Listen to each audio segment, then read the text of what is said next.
যারা অধিকার পেয়েছেন গুরুদেবের কাছ থেকে বাবাজি ধারায়, তারা কৌপিন ব্যবহার করেন, তারা এইভাবে পড়তে পারেন। আমি সংসারী মানুষ, আমি স্ত্রী সঙ্গ করি, আমি লঙ্গির মতো কি করে বাবাজি ধারার মতো আমি কি করে এটা পড়তে পারি? এটা তো আমি অধিকার প্রাপ্ত হইনি, এটা তো গুরুদেব আমায় অধিকার দেননি। আমি সংসারী মানুষ, অন্তত একটু ধুতিটা পরিধান করে গুরুদেব যে মন্ত্র দিলেন সেই বীজটাকে একটু ধ্যান করব, একটু গীতার না পারলে একটা শ্লোক হলেও পড়বো, একটু কৃতজ্ঞতা জ্ঞাপন করবো। এই সময়টা আমার নাই। মনে রাখবে, এইভাবে সময় যাবে না, এইভাবে দিন যাবে না। একদিন হিসাব দিতে হবে বাবা। ডিউটি পালন না করলে হিসাব দিতে হবে। যেদিন যাচ্ছে সেদিনগুলো ভালো, কিন্তু যেদিন আসতেছে বড় ভয়াবহ, খুবই ভয়াবহ। মৃত্যু থেকে পালিয়ে বাঁচার কোনো উপায় নাই। আমরা মাইকেল জ্যাকসনের নাম নিশ্চয়ই জানি। 1958 সালের 29শে আগস্ট যুক্তরাষ্ট্রের ইন্ডিয়ানা রাজ্যের গেরি নামক একটা গ্রামে তিনি জন্মগ্রহণ করেছিলেন। তার পরিবার ছিল আফ্রো আমেরিকান। তার বাবার নাম জু জ্যাকসন, মায়ের নাম ক্যাথরিন জ্যাকসন। 10 ভাই বোন ছিল তার, তিনি ছিলেন অষ্টম। তার গায়ের রংটা ছিল কৃষ্ণাঙ্গ, কালো ছিল। এই জন্য অনেকেই বর্ণ বৈষম্যের টিকা টিপ্পণীর সুর দ্বারা তাকে আবদ্ধ করত। এই মাইকেল জ্যাকসন এত বড় একজন পপ সম্রাট ছিলেন। তিনি পপ সম্রাট। আজ পর্যন্ত গিনেস ওয়ার্ল্ড বুকে তিনি যত রেকর্ড করে গিয়েছেন, কেউ সেটা ভাঙতে পারে নাই। ভালো করে কথাটা বুঝবে, তত্ত্বটা বুঝবে। তিনি 6টি ব্রিট অ্যাওয়ার্ড লাভ করেছেন, 5টি গ্র্যামি অ্যাওয়ার্ড, 1টি গোল্ডেন গ্লোব অ্যাওয়ার্ড। 39 বার তিনি গিনেস ওয়ার্ল্ড বুকে নাম লিখিয়েছেন। কতবার? 39 বার। আজ পর্যন্ত তার এই রেকর্ড কেউ ভাইলাইট করতে পারেনি। তিনি ছিলেন সর্বকালের সর্বশ্রেষ্ঠ বিনোদনকারী, গিনেস ওয়ার্ল্ড রেকর্ডকারী। তার অর্থ, বিত্ত, বৈভব, সম্মানের কিচ্ছুটি অভাব ছিল না, কিন্তু তার মনে একটাই প্রশ্ন সর্বদা ঘুরপাক খেত, যে আমি এত ঐশ্বর্য পেলাম, সম্মান পেলাম, অর্থ পেলাম, কিন্তু কদিন আমি ভোগ করব? গৌর প্রেমানন্দে কয়দিন আমি ভোগ করব? তাই আমাকে বাঁচতে হবে সংসারে। তাই তার মনে ইচ্ছে জাগলো, আমি 150 বছর জগতে বাঁচতে চাই। কয় বছর? 150 বছর আমি জগতে বাঁচতে চাই। কিন্তু কি করে সম্ভব? তাই তিনি 12 জন ডাক্তারকে নিযুক্ত করলেন তার পায়ের নখ থেকে মাথার চুল পর্যন্ত প্রত্যেক দিন পরীক্ষণ করার জন্য। কয়জন ডাক্তার? 12 জন ডাক্তারকে নিযুক্ত করলেন। ওরা মাইকেল জ্যাকসনের সঙ্গে সঙ্গে সর্বক্ষণ থাকবে, পায়ের নখ থেকে মাথার চুল পর্যন্ত। ঘুম থেকে ওঠার পরই পরীক্ষা করবে, ল্যাবরেটরি থেকে খাবার পরীক্ষা করে তাকে দেয়া হয়। প্রতিদিন ব্যায়াম করানোর জন্য 15 জন লোক নিয়োগ করেছেন তিনি। এক্সারসাইজ করবে প্রত্যেক দিন। অক্সিজেন যুক্ত বেডে তিনি ঘুমাতেন, যেন সর্বদা শরীরে অক্সিজেনটা চলাচল করতে পারে। তখন তার মনে একটা প্রশ্ন জাগলো, কোনো কারণে যদি আমার কিডনি নষ্ট হয়ে যায়, চোখ যদি বিকল হয়ে যায়, লিভার যদি নষ্ট হয়ে যায়, ফুসফুসে যদি কোনো ইনফেকশন হয়, আমি তাৎক্ষণিকভাবে যদি কোনো কিডনি না পাই।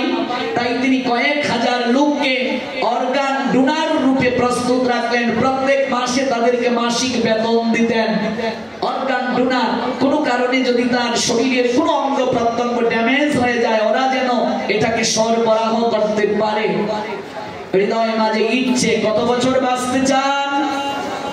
150 বছর। এই জন্য তিনি অর্গান ডোনারের ব্যবস্থা করলেন। কিডনি, চোখ, ফুসফুস সহ শরীরের কোনো অঙ্গ যদি সরবরাহ করার প্রয়োজন হয়, ওই ডোনার গুলো প্রত্যেক মাসে বেতন পায়, তারা সরবরাহ করে দেবে। তিনি যখন কোথাও যেতেন, মুখে মাস্ক ব্যবহার করতেন। আমরা তো করোনার সময় মাস্ক ব্যবহার শিখলাম। এরপর আইন শৃঙ্খলা বাহিনী এলে কোন ক্রমে নাকে, নইলে নাকটা হচ্ছে গলায়, নইলে মাথায়।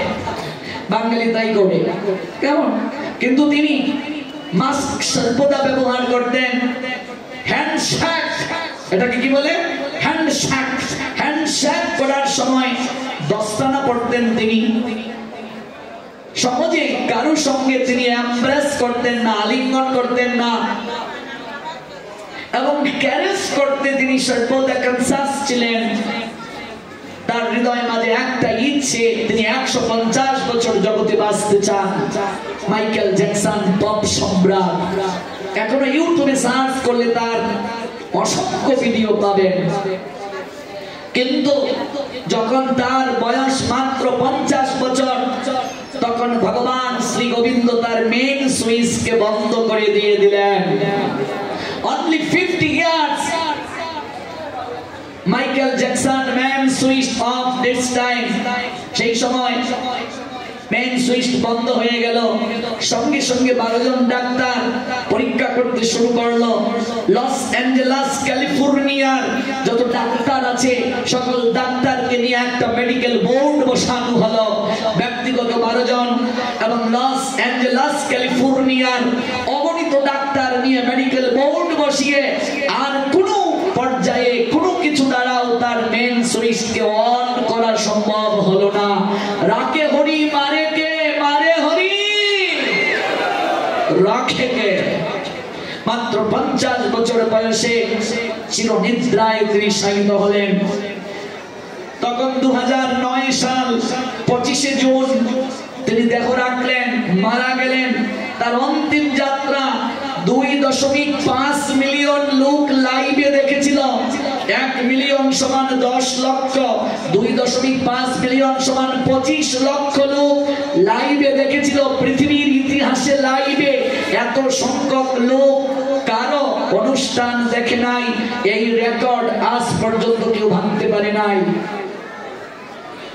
25শে জুন 2009 মৃত্যুর দিন 3.15 PM উইকিপিডিয়া, টুইটার বন্ধ হয়ে গিয়েছিল। গুগলে একই সঙ্গে 4 লক্ষ লোক মাইকেল জ্যাকসন নামে সার্চ করেছিল। পৃথিবীর ইতিহাসে এই রেকর্ডকে আজ পর্যন্ত ভাঙা যায় নাই। যার কারণে 2.5 ঘন্টা গুগল জ্যাম হয়ে গিয়েছিল, গুগলে কাজ করে নাই। একই সঙ্গে 4 লক্ষ লোক মাইকেল জ্যাকসন বলে সার্চ করেছিল। তার শেষকৃত্যের অনুষ্ঠান পৃথিবীতে 300 কোটিরও বেশি লোক দেখেছিল। কিন্তু দুর্ভাগ্য, নিয়তির নিষ্ঠুর পরিহাস, জগৎকে জানিয়ে তিনি গেলেন এই পৃথিবীতে অর্থ দ্বারা, ক্ষমতা দ্বারা, ব্যবসা দ্বারা, বাণিজ্য দ্বারা, চাকরি দ্বারা, ডাক্তার দ্বারা, কোনো কিছু দ্বারা মৃত্যুকে রোধ করা যায় না। মৃত্যু অমল সত্যের উচ্চারণ। রবীন্দ্রনাথ বললেন, মৃত্যু যেদিন আসবে তোমার শিরোনের দ্বারে, সেদিন তুমি কি ধন দেবে তারে। মৃত্যু যেদিন তোমার শিরোনের পাশে এসে দাঁড়াবে, সেদিন তুমি তাকে কি দেবে? সারা জীবন তুমি যা করেছ সেদিন তুমি কি হিসাব দেবে? ভেবে নাও আর কদিন বাঁচবে। পৃথিবীতে কেউ বাঁচতে পারে নাই। যার মন্দিরে বসে হরিকথা শুনছি, ভগবান শ্রী নৃসিংহদেবকে কেন আসতে হলো? হিরণ্যকশিপুকে দমন করার জন্য। সেই হিরণ্যকশিপু ব্রহ্মার যখন আরাধনা করতে শুরু করলো, এমন কঠোর থেকে কঠোর আরাধনা, সেই আরাধনার কারণে ব্রহ্মা